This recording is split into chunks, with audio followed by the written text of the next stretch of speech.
ఈ student shooting exam లో first రావడానికి గన్ కి స్కోప్ పెట్టి చీటింగ్ చేస్తూ ఉంటాడు. దాంతో ఇతను షూటింగ్ ఎగ్జామ్ లో బాగా పర్ఫామ్ చేస్తాడు.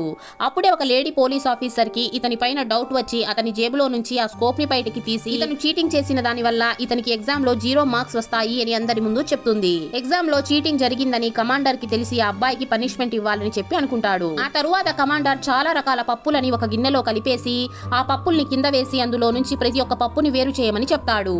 ఈ పనిష్మెంట్ ద్వారా ఈ అబ్బాయి కళ్ళ పవర్ మరియు ఓపిక ఎంతుందో తెలుసుకోవడానికి కమాండర్ ఇలా చేసి ఉంటాడు. 2 రోజులు కంటిన్యూగా కష్టపడి ఇతను పప్పులన్నిటిని వేరు వేరు చేసేస్తాడు. ఆ తర్వాత కమాండర్ వస్తే ఇతను ఆ పప్పులు ఎన్ని ఉన్నాయో లెక్క కూడా చెప్పేస్తాడు.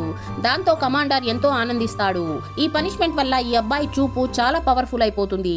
ఇతను స్కోప్ సహాయం లేకుండానే గన్ని ఒక చెట్టుకి గురిపెట్టి అందులో ఎన్ని పళ్ళు ఎన్ని ఆకులు ఉన్నాయో లేడీ పోలీస్ ఆఫీసర్ కి చెప్పేస్తాడు. ఇది విన్న లేడీ ఆఫీసర్ షాక్ అయిపోతుంది. వీడియో నచ్చినట్లయితే లైక్ చేసి ఛానల్ ని సబ్స్క్రైబ్ చేసుకోండి.